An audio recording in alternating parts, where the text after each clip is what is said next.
Dominicana. Estamos aquí listos para iniciar hoy este espacio que se llama Plantemos el Reino.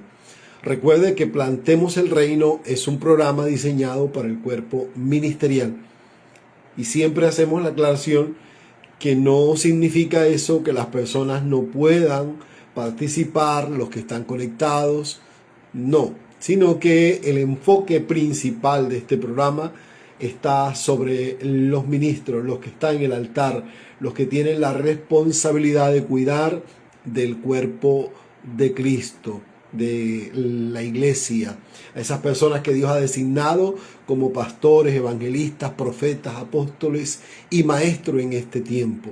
Una responsabilidad maravillosa de Dios que recibimos todos aquellos que estamos en el ministerio. Y damos gracias a Dios, ¿verdad que sí? Porque Él ha sido bueno, porque Él ha sido maravilloso con nosotros y su mano de poder nos ha sostenido. Hoy el pastor William en algún momento se va a conectar. Él está en la ciudad de Cali. El Señor le está permitiendo llegar hasta esa ciudad. Recuerden ustedes que ese lugar fue donde también afectó el terremoto, al igual que en otras ciudades del Chocó, del Pacífico colombiano. Pero hoy el pastor está desde allá y más adelante nos dará un saludo. Está trabajando, está ocupado en diferentes áreas en la ciudad de Cali y nosotros estamos acá esperando básicamente que él se conecte para que pueda saludar, para que pueda bendecir al pueblo de Dios con una palabra desde esa ciudad de Colombia donde él se encuentra.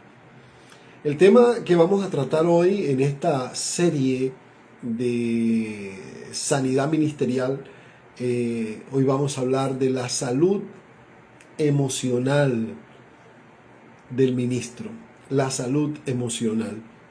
Y habíamos dicho precisamente la semana pasada que al inicio, cuando comenzamos esta serie, hace más de un año, año y medio, el pastor Julio Paz, un médico de Venezuela, estaba en Estados Unidos en ese momento, en la ciudad de Georgia, ahora está nuevamente en Venezuela, y muy capacitado, muy conocedor de estos temas. Nos acompañaron un grupo de pastores en el enriquecimiento de la temática de la salud mental del cuerpo ministerial, de los que sirve en el altar. Qué importante es saber sobre este tema, qué importante es machacar sobre este tema, porque estamos trabajando día a día y en ocasiones se nos olvida, pasamos de largo de la responsabilidad que tenemos también con nosotros mismos, de la responsabilidad que tenemos con la familia, de la responsabilidad que tenemos con nuestros parientes y con las personas allegadas también, porque no solamente tenemos un compromiso con el ministerio, llámese como se llame, en el área donde esté, sino que hay un compromiso general en cuanto al servicio. Y hoy precisamente queremos hablar preciso de eso, de la salud emocional de un ministro y entender dentro de esa temática la sostenibilidad que hay a largo plazo para esta carrera ministerial que es de alto impacto. La carrera ministerial, aparte que es para toda la vida, es de alto impacto. La gente que está en el ministerio debe ser gente de alto rendimiento. Debe tener, como dicen, emociones de acero para poder transitar y caminar. Y hoy, a medida que vayamos mirando cada tópico que vamos a compartir, intentando darle luz. Y siempre cuando conversamos con el pastor William intentamos ser lo más práctico posible. Sabemos que hay puntos técnicos que obviamente nos permiten mencionar estadísticas, referencias, pero si algo hay importante en esto es precisamente la vivencia, la experiencia. Sin experiencia es poco lo que se puede compartir. Desde un aula de clase es poco lo que alguien puede experimentar. Por eso los médicos tienen una experiencia, y los abogados y muchas carreras profesionales. En Colombia se le llama año rural, o donde la gente va a hacer su año de servicio, pero la gente va a hacer prácticas, y creo que me adelanté un poco a eso. La gente hace prácticas, y las prácticas, ¿qué objetivo tienen? Salir del aula de clase y poder vivir, tener vivencias de esos aspectos que son necesarios. Y creo que eso es muy enriquecedor. Yo recuerdo con mucho afecto al reverendo Pedro Pablo, que él, cada vez de sus enseñanzas y de su intervención, procuraba complementar eso con bases de su experiencia. Y eso hacía muy enriquecedor, extremadamente enriquecedor, la enseñanza.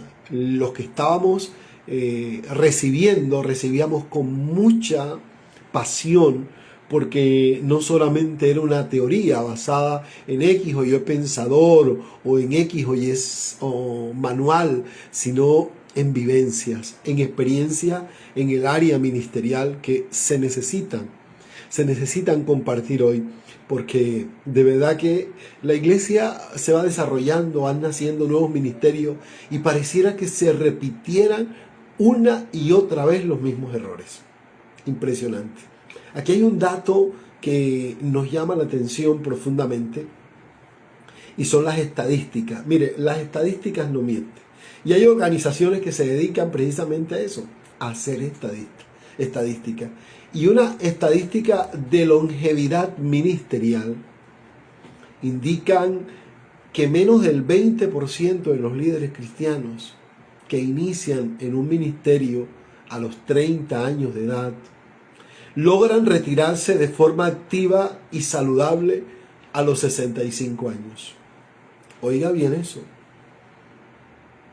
Comenzaron temprano, a los 30 años aproximadamente, pero solo de 120 logran terminar de manera satisfactoria o en descanso el ministerio. Estamos hablando que de 100, 80 no terminan bien, y vamos a ver cuáles son las causas.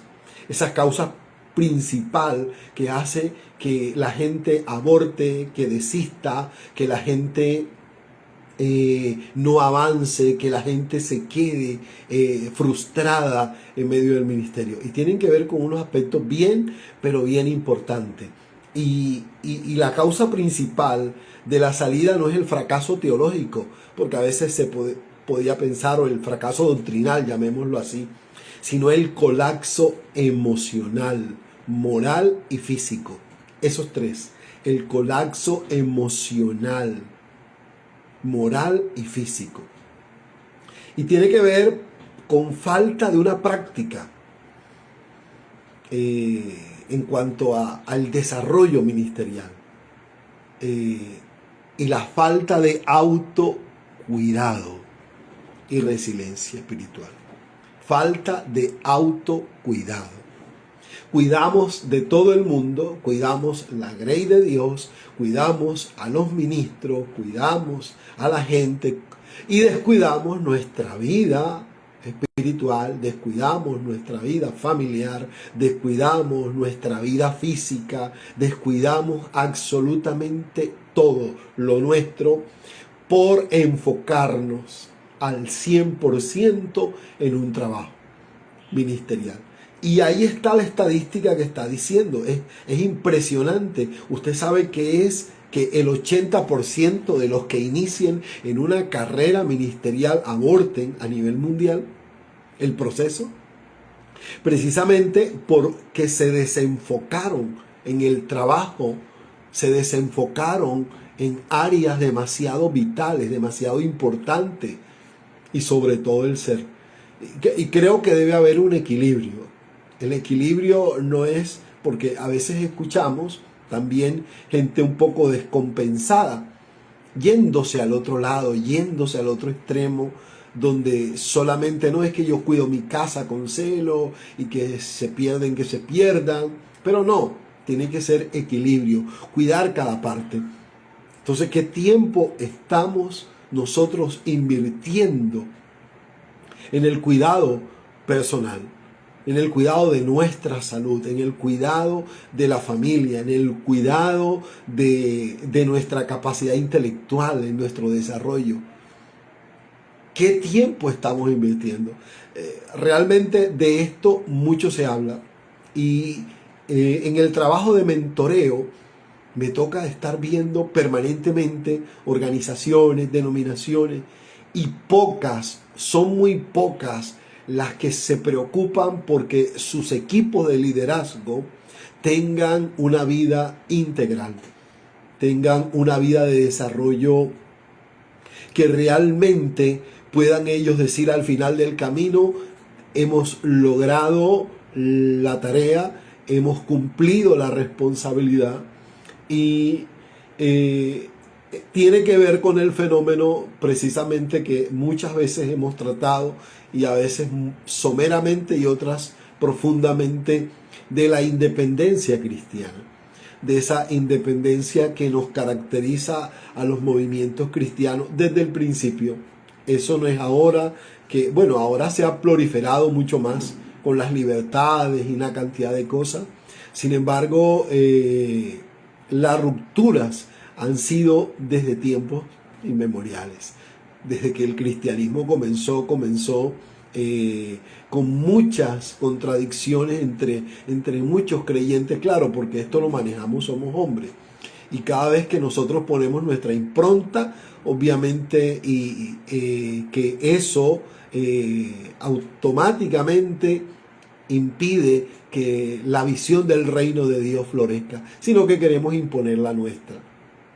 Entonces, pero hoy en esa proliferación hemos dicho que Colombia tiene alrededor de 13.000, y dice que vamos a llegar al 2027 con unas 20.000 denominaciones. O sea, gente sola, organizaciones solas, personas que no pudieron estar en una organización y decidieron abrir su propio espacio. Y no estoy diciendo que esto sea pecado.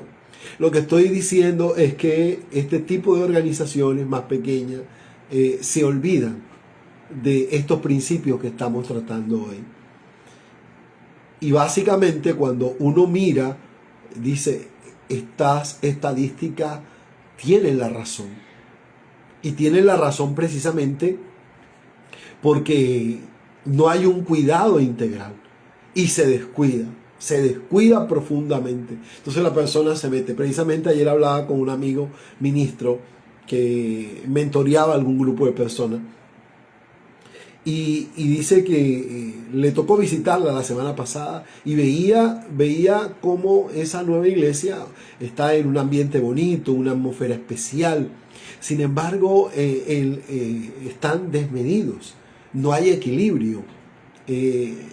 Lo que en algún momento nosotros llamábamos lo que el Espíritu diga. Comenzaban una reunión a 1 hora y ya era la medianoche. Y bueno, ese tipo de cosas. Y no estamos satanizando, estamos hablando de equilibrio. Y que eso, cuando se mira con lupa, uno se da cuenta de que realmente eso, todo que hemos llamado movimiento espiritual, ese movimiento de avance, lo que hace precisamente es que deteriora cuando no hay equilibrio.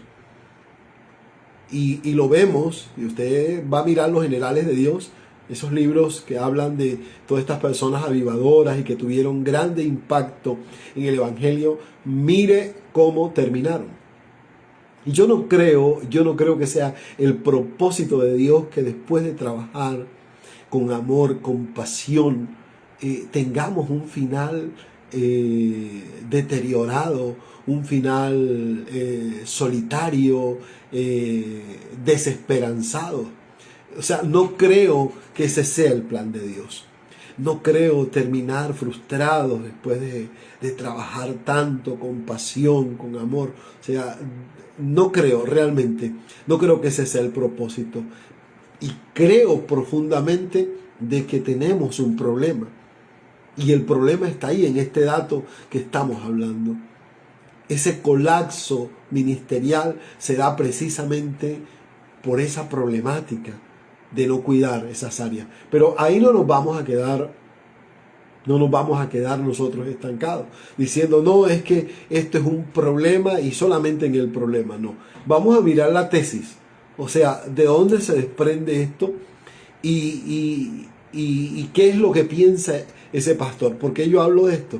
Sencillamente porque hemos plantado iglesias, porque hoy pastoreamos pastores, porque cuidamos de otros ministros, de otros ministerios, porque nos vaciamos en otros y entonces podemos entender este tipo de cosas. Y muchas de las cosas que puedo decirles a ustedes tienen que ver con nosotros mismos, desde la experiencia, desde lo que a nosotros nos ha pasado. Y procuramos no esconder nada, ser lo más naturales posible, porque cuando uno habla de esa humanidad, de esa fragilidad nuestra, del ser humano, precisamente hace grande a Dios. Hace grande porque Él es el que nos sostiene. Y aquí donde vamos nosotros a mirar algo bien interesante ahora. Y es el entender el tema de la resiliencia, porque a veces la entendemos un poco mal. Tenemos una concepción del tema un poco equivocado. Y creemos que se trata de aguantar y aguantar.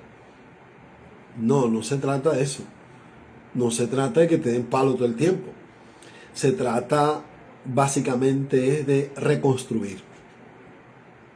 De en medio de la adversidad levantarse uno. Poder tener esa capacidad de avanzar aún en medio de cualquier prueba, de cualquier adversidad.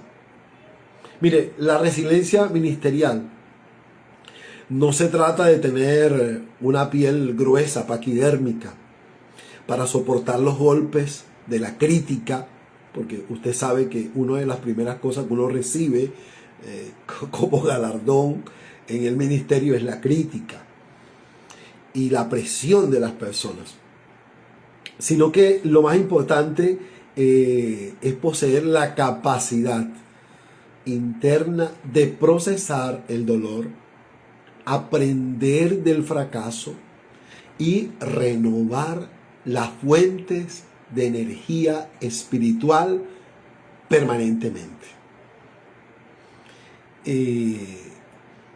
Termina el espíritu de la víctima, el espíritu de la conmiseración en muchos casos, donde uno ve la gente y observa que son felices en el sufrimiento. Y no estamos diciendo que estamos evadiendo el sufrimiento, porque seamos apóstoles, profetas, maestros, evangelistas, eso no cambia que el ser humano sufra. Todos los seres humanos sufren. De alguna o de otra manera los seres humanos sufren. Obviamente que nosotros tenemos un adicional que es sufrir por la causa de la fe. Y el sufrir por la causa de la fe ya le da otra connotación de valor, porque esto es eternidad, básicamente. Pero a veces la gente tiende a aguantar demasiado, a soportar y a disfrutar del maltrato, a disfrutar del escarnio, a disfrutar de la persecución y pensar que eso, cuando se está pasando, uno se vuelve un héroe o un superhéroe y que debe ser permanente para poder tener una vida espiritual encumbrada. Yo creo que estamos equivocados. Eso es un peligro, porque si yo he entendido algo, que no solamente uno sufre cuando está en el ministerio, en una congregación, en este caso, o dirigiendo alguna entidad ministerial, no solamente sufre la persona que está al frente, sufre la familia, sufre el cónyuge, sufren los hijos, sufren los parientes, de alguna manera sufren el escarnio también. Ellos también llevan el peso del atropello. Entonces, la idea no es que uno tenga una caparazón de tortuga donde diga, no, es que a Dios le place que yo siga aguantando palo, que es que a Dios le place que yo siga aguantando garrote. No, es que de eso no se trata. Aquí nosotros tenemos que entender que en medio de todas ese tipo de crisis que usualmente se pasan, necesitamos renovar nuestra mente, superar los procesos y avanzar en una nueva etapa y no quedarnos en eso, porque se vuelve tal vez un círculo vicioso y, como decía hace un rato, el espíritu de la conmiseración. Hay gente que básicamente disfruta el dolor y no, yo creo que no es el plan ni el propósito de Dios. Mire, el peligro del ministerio como fuente de identidad. Y esto aquí le va a llamar la atención, porque a veces hay ministros que confunden su valor personal con el éxito numérico de su iglesia. Y aquí viene esto. Cualquier crisis que se dé, numérica o conflicto congregacional, se convierte en una crisis existencial. ¿Y por qué se convierte en una crisis existencial? Porque depende de los números. Y la persona vive en una presión absoluta, porque tiene que dar resultados. Si no da los resultados que la gente le está demandando, entonces la persona se frustra. Y ahí es donde viene el desfase. Se descuida de su propia responsabilidad con sí mismo y se sumerge en un ministerio de tal manera que pierde el enfoque. Y ahí es donde algunos perdemos la familia, perdemos la salud, perdemos los sueños, la capacidad de avanzar. Perdemos tantas cosas porque queremos que otros sean felices. Y nos medimos desde los números. Hemos dicho en varias ocasiones, y creo que todo ministro debe estar claro, a mí me gusta que la iglesia crezca, por supuesto. A mí me da un poco de risa porque nos ha tocado ver cómo crece la iglesia y cómo decrece la congregación en unas etapas de tiempo. Y yo lo que hago es que en los últimos años, cuando me toca mirar algún tipo de fenómeno en la iglesia, alguna cosa, lo que saco es el celular y comienzo a anotar, o sea, los factores. Y cada cosa para mí es una enseñanza, aunque parezca crítica, aunque parezca una cosa dolorosa, pero lo tomo como un proceso que me enseña a poder avanzar. Y he tenido la oportunidad de ver una congregación florecida, hacer un trabajo durante un tiempo y de pronto que se te venga todo al piso y queda en las tablas, decimos nosotros aquí. Y entonces pensar, ¿qué hago? Comenzar nuevamente. Y comenzar con el ánimo de entender que estamos haciendo nuestra labor, lo que nos corresponde, haciéndolo con agrado y entendiendo que quien da el resultado real es Dios. Yo creo eso. Creo que hay dones que se mueven en las personas y que esos dones pueden ser un complemento de crecimiento, pero quien hace crecer la obra en sí es el Señor. Y entonces en esa lucha por ver crecer la iglesia, para no estar frustrados, para que la gente no hable de nosotros. ¿Y cuántos creyentes tienen? ¿Y cuántos creyentes tienen? Eso frustra. Muchos se frustran por eso. Yo, mucho tiempo, en años, era frustrante cuando me preguntaban, ¿y cuántos miembros tiene? Dios mío, pregúntame otra cosa. No me preguntes eso. Pero la gente va a la pregunta.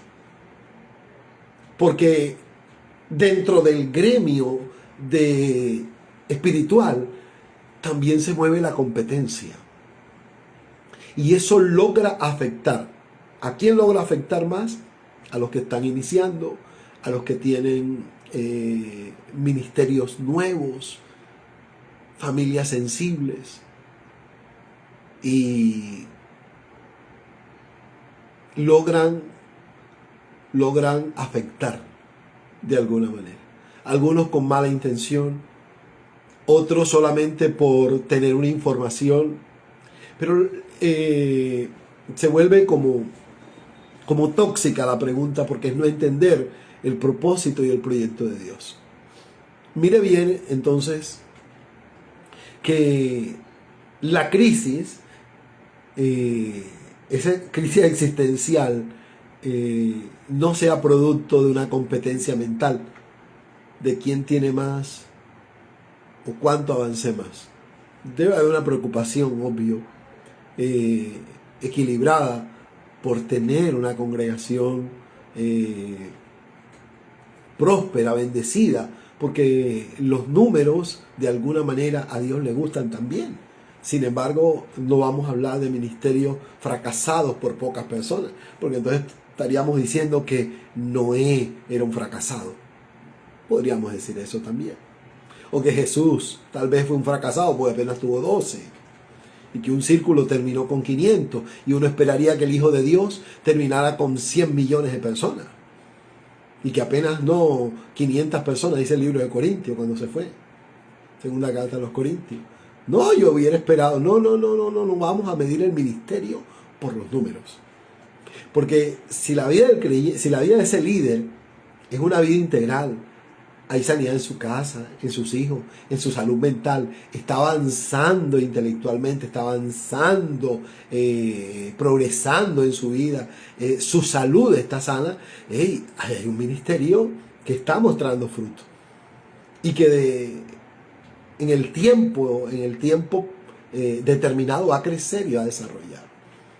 Entonces, pensar en eso es mejor que estar contando ovejas y comparándonos con otros ministerios, porque no es nada sano y afecta la salud mental, afecta todo. Y algunos en ese afán descuidamos absolutamente todo. Lo descuidamos todo. Y ahí es donde viene la debacle.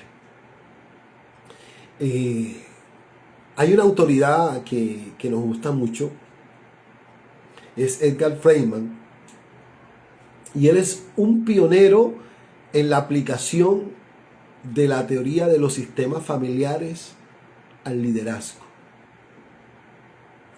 Y él tiene un argumento bien interesante. Dice que el principal requisito de un líder no es la empatía excesiva ni las técnicas de control, sino su propia vida,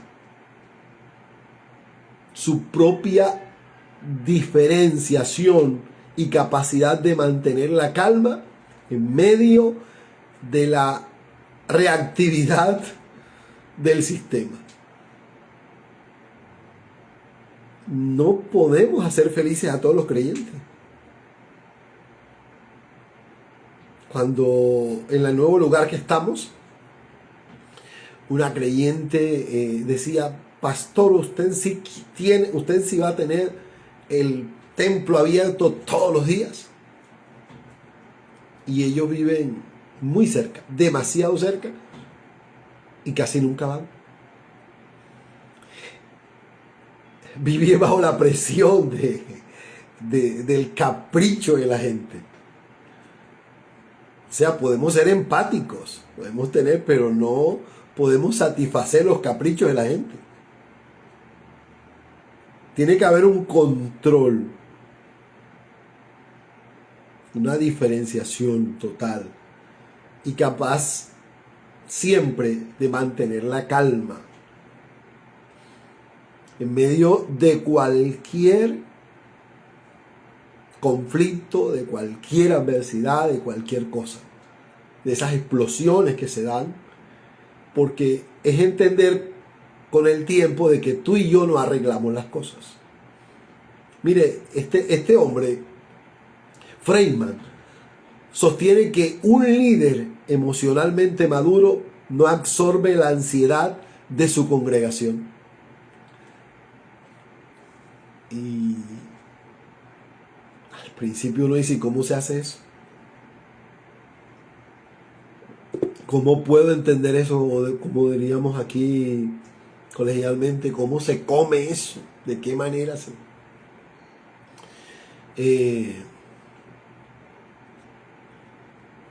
No llevando los problemas a la casa, no llevando los problemas al seno de la familia, entendiendo que la congregación es un trabajo espiritual, pero un trabajo como tal, y que ni tú ni yo somos Dios para resolverle la vida a nadie, porque a veces rayamos en eso, queremos ser los más empáticos del universo, y entender ese límite que hay entre la gente, entre la congregación y tu vida. Tu vida como ministro o como ministra. Es fundamental entender eso. No absorber toda esa problemática que se da, todo ese conflicto que son propios, porque si uno lidia con gente, obvio que va a tener ese tipo de situaciones. No puede uno caminar sobre ese camino. Termina totalmente, como lo habíamos dicho en el segmento anterior, desenfocado, arruinado, amargado, porque se enfoca solo en complacer a los demás. Tiene que tener una actitud firme, una actitud muy firme, entendiendo el rol, entendiendo el lugar donde Dios lo ha colocado. En pocas palabras, no ser Dios. No ser Dios. Porque cuando pensamos tomar el lugar de Dios, salimos estropeados, salimos golpeados. No podemos tomar el lugar de Dios. Los problemas que te llevas de la iglesia a la casa afectan tu familia. Y uno puede orar en familia por las dificultades, por los problemas. Claro que debe haber una oración, pero no dejar que el ánimo que está pasando allá en la congregación se meta en tu casa, se meta en tu vida íntima, porque ahí afecta también la intimidad, la relación, intolerancia con los hijos, todo le molesta. Claro, trajiste la carga, la responsabilidad de la gente a tu casa, y ese no es el plan de Dios. Porque no puedes, tú y yo no podemos cargar la gente, ni los problemas de la gente. El único que carga problemas de la gente se llama Jesús. Él dice, echa tu carga sobre mí. No dice que le eches la carga al pastor. Y uno, lo que le enseña a la gente, ojo con esto, lo que uno le enseña a las personas es a que puedan sortear las dificultades con la ayuda de Dios. Y un gran problema que podemos tener, solemos tener, es querer solucionarle los problemas a la gente. Querer solucionar la problemática de la gente. Y eso es un error profundo, profundo. Tú no puedes solucionarle la vida a la gente, no puedes. Tú no eres Dios. Tú no eres Dios. Esa no es tu responsabilidad. Ese no es tu deber. Ese no es tu trabajo. Tu trabajo es tener una relación con Dios profunda, tener una relación con tu familia normal, donde todo no sea la iglesia, el ministerio, la religión, sino que puedan vivir en familia como personas normales, como personas que son capaces de superar cualquier tipo de adversidad en familia. Pero eso solo se logra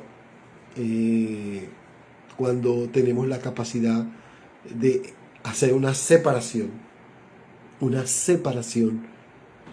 del rol que desempeñamos en un auditorio y del rol que desempeñamos en nuestra casa con nuestra familia. Si trasladamos del uno al otro, vamos a tener conflictos, vamos a tener problemas. Aquí hay algo que nos va a llamar la atención y es como analizar algo en este caso. Quiero que ustedes analicen este estudio. Miren, el análisis de ministerios bicentenarios, y le explico eso, ministerios antiguos como bautista, presbiteriano, este tipo de organizaciones que han logrado perdurar por generaciones, muestran un patrón muy común en sus líderes fundadores. Para que me entiendan mejor, esas organizaciones antiguas, algunas con 500 años, otras con 400, otras con 300 años, tienen un patrón común en medio de todos sus líderes fundadores.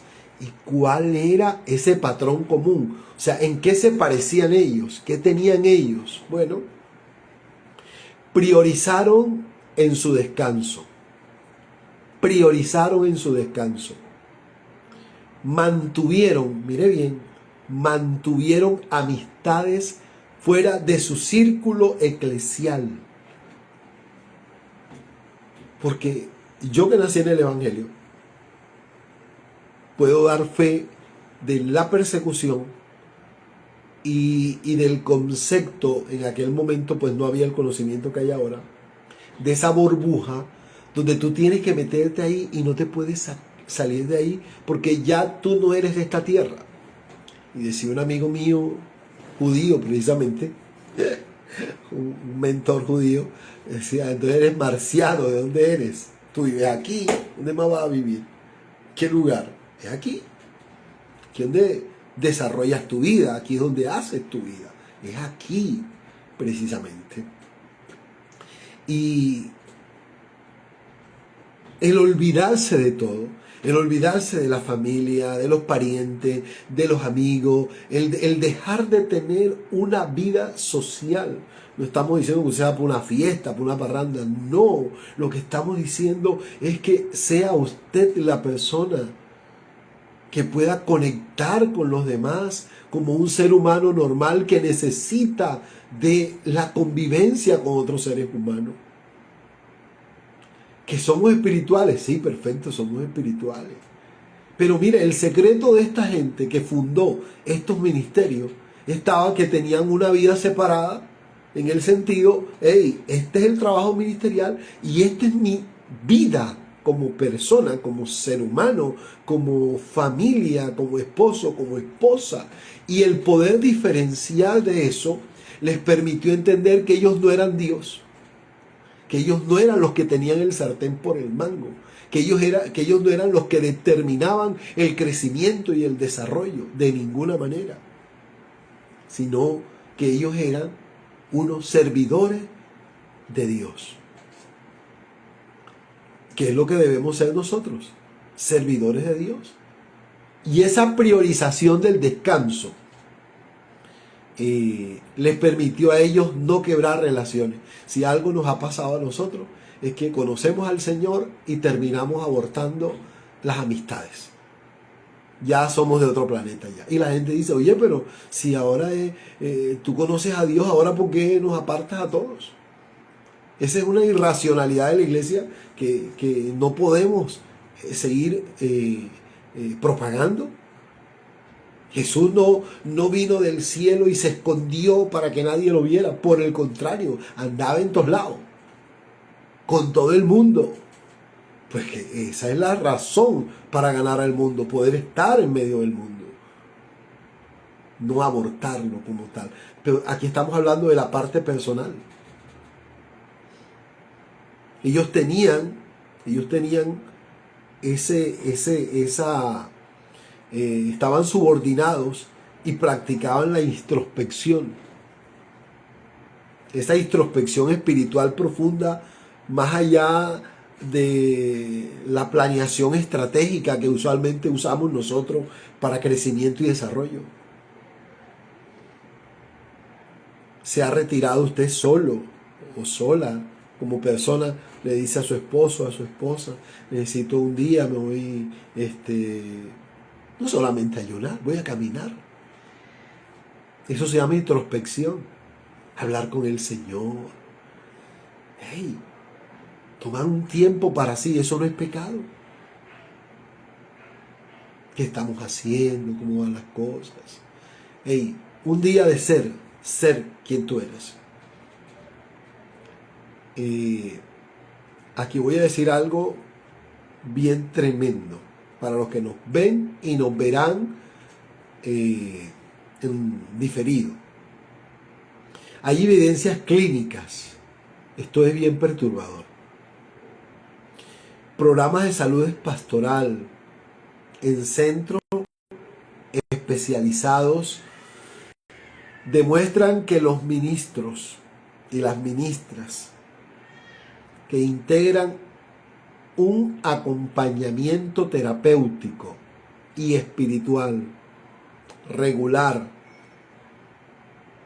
reducen las probabilidades de conductas de colapso moral o adicciones por estrés en un 90%. Para que me entienda mejor lo que le voy a explicar, esto que le acabo de decir es que las personas que tienen un mentoreo, que son mentoreadas, esas personas tienen un 90% de favorabilidad en el desarrollo de su ministerio, de crecer, de desarrollarse, de lograr esa meta de decir, hey, estoy en la edad adulta, 65, 70 años, pero tengo un ministerio productivo, tengo una familia productiva, tengo una salud que no me mató el estrés, no me mató el azúcar, la presión, no. Estoy equilibrado. ¿Y eso cómo se logra? Cuando tienes un mentoreo.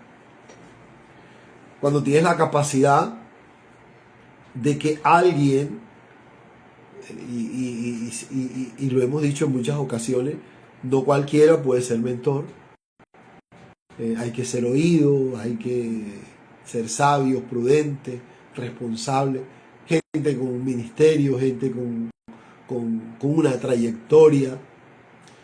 Tú no puedes poner de mentor a tu subalterno, a una diaconisa o a un creyente de la iglesia que sea tu mentor o mentora. Eso es exabrupto totalmente. Tiene que ser alguien que esté en un nivel superior de experiencia en el ministerio. Y lo que dice la estadística, óigame bien, que aquellas personas que regularmente tienen ese mentoreo, que alguien cuida de ellas, tienen mayor éxito en su desarrollo ministerial. Y evitan los colapsos, evitan los problemas morales, evitan los problemas de adicciones o de otra cantidad de cosas, porque no hablaron, no tenían con quién hablar. Pensaron que la gente los iba a aplastar, que los iba a destruir. No entendieron que cuando se tiene un mentor, se tiene una tabla de salvación de alguna manera. Porque puedes evitar muchas cosas. Creo que los grandes errores que yo cometí en el ministerio tuvo mucho que ver en mi larga vida y en los años que me vienen, precisamente por la falta de mentoreo. Porque tal vez tenemos una organización, un concilio, que nos llama de vez en cuando y si es principio de mes, para recordarnos algunos compromisos, para pedirnos que paguemos la seguridad social o una cosa y que la otra. Bueno, dicho eso, realmente eso no es mentoreo. Mentoreo es tener a alguien que pueda cuidar de ti, donde tú tengas la confianza de poderte vaciar en esa persona y que no sea tu amigo para no decirte lo que tú necesitas escuchar, sino lo que debes escuchar siempre. Los amigos a veces nos parcializamos. Muy complicado mentorear a un amigo. Pero vamos aprendiendo con el paso del tiempo. Queremos que la gente tenga ministerios prósperos, que tengan ministerios de avance, que tengan ministerios de desarrollo, que lo que hagan para el Señor les produzca alegría, independientemente de las circunstancias, independientemente de los problemas que haya, que son propios del ministerio. Siempre tener esa posibilidad, buscarla, y nos va a evitar muchos problemas, nos va a evitar muchas cosas, el poder tener a alguien. Los conceptos y las investigaciones dicen consíguete un psicólogo, alguien, pero yo no creo que lleguemos hasta allá. Yo lo que creo es que cuando tienes esa capacidad de un amigo, de un mentor que te guíe, que te ayude, que te diga lo que necesitas escuchar y donde tú puedas abrir tu corazón, estoy seguro que eso va a traer una sanidad, una restauración y va a hacer de tu ministerio algo más productivo. Hay unas preguntas que siempre tenemos al finalizar del programa. Unas preguntas que nosotros creemos que son convenientes hacerlas precisamente por el rol que nosotros manejamos. Permítanme y tomo una taza de café. Mire, siempre hacemos 3 preguntas y luego dejamos una tarea para que usted que nos escucha pueda direccionar, tomar acciones. La primera pregunta: ¿de dónde obtienes tu sentido de valor y paz cuando la iglesia numérica y financieramente no está creciendo como esperabas? ¿De dónde esperas tu valor? ¿De los números? No, eso no representa. No representa. De ninguna manera. Pero la pregunta es, ¿qué es lo que te mueve? ¿Qué es lo que da, da valor a tu ministerio? ¿Estás seguro o segura de que los números son los que dan valor a tu ministerio? ¿O es tu vida? Tu vida la que verdaderamente vale delante de Dios, porque Él dio su vida por nosotros, por ti también. Entonces no está en los números. no está en los números ni en las finanzas. No, ahí no está, no puede estar.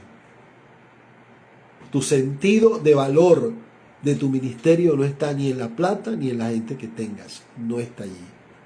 No está allí. No debe estar. Y si está, no debe estar.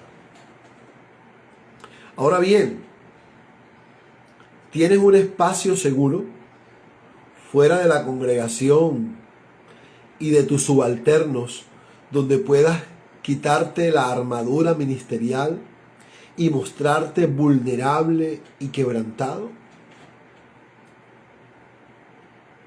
¿Tienes ese espacio seguro? ¿O siempre traes la armadura hasta para la casa?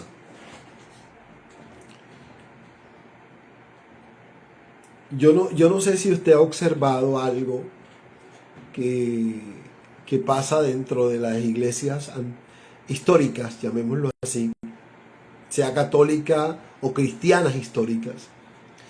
Y es que por lo general esas personas cuando iban a subir al altar se colocaban una vestimenta especial.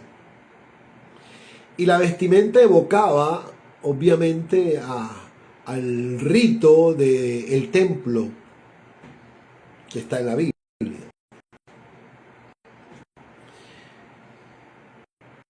Y cuando la persona se subía, se lo colocaba, y cuando se bajaba, se lo quitaba.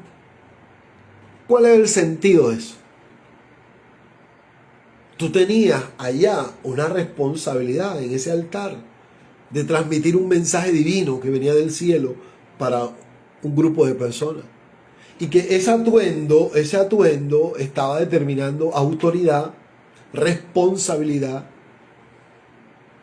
Pero cuando tú te bajabas de ahí, era Juancho y María, ya listo.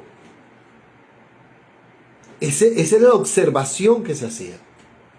Pero hay gente que anda con la caparazón en la calle, en el centro, en el supermercado, en el mercado, en el taller, en todos lados andan con la caparazón.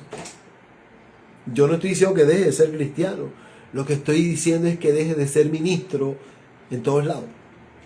En el sentido de que yo soy pastor, yo soy... No. Porque si usted le dice a una persona en la calle, yo soy pastor, y no eres mi pastor. Obvio que usted no es su pastor. Usted es pastor de los que pastorean, pero no de esa persona. Entonces, lo que estoy llamando es a la naturalidad. No usar las charreteras en los lugares que no lo necesitas. Necesitamos un espacio donde poder ser nosotros mismos, los seres humanos vulnerables, sencillos, que necesitamos escuchar de otros. Y la tercera pregunta es, ¿estás corriendo una carrera de velocidad que terminará destruyendo tu salud a los 50 años? ¿O estás construyendo un ritmo de vida sostenible para correr con fuerza hasta el final? Mientras preparábamos este tema de hoy, yo recordaba algo. Y es que hace 25 años tuve mi primera crisis de hipertensión. ¿Y usted sabe dónde tuve esa crisis? ¿Fue el lugar donde la tuve? No fue en mi casa. Esa crisis fue en una iglesia, en una reunión ministerial. Ahí tuve mi primera crisis. Ahí, en ese lugar. No fue en otro lugar. Y la llevé a mi casa, la crisis. Llevé la crisis a mi casa. Porque en la casa fue que tuve conmigo para la clínica. Y de ahí me puse muy mal.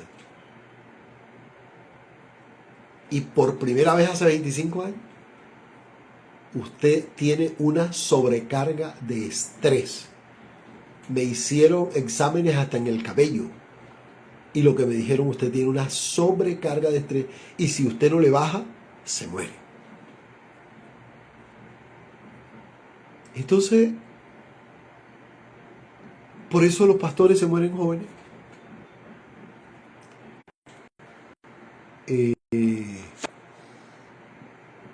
Lo que tiene que dar como tal,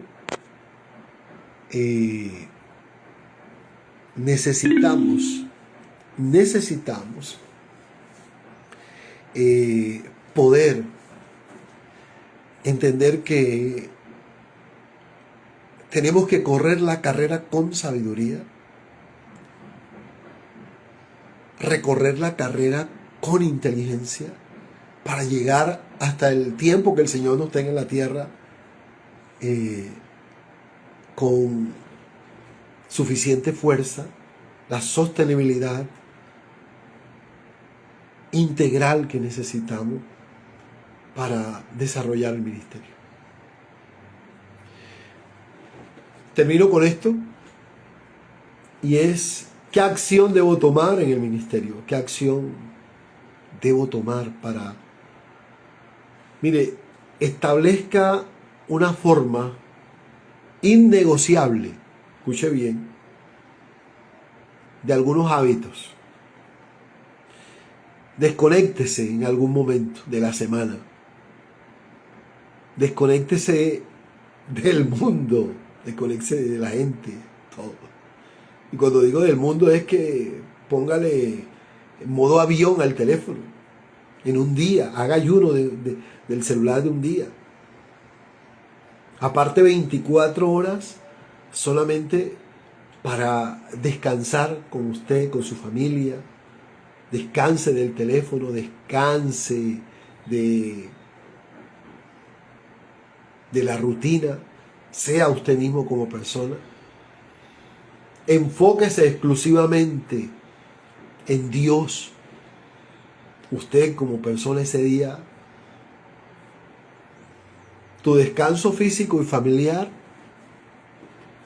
van a determinar el desarrollo de tu ministerio, porque no es pecado descansar. Y eso va a probar algo bien interesante, que el reino de Dios, que lo que hacemos tú y yo no depende de nosotros, sino que depende de la soberanía de Dios, de la fuerza de Dios, del poder de Dios. De eso depende. Eso nos ayuda a entender cuando nos desconectamos que el mundo no va a dejar de seguir girando porque usted y yo no estemos o no hagamos.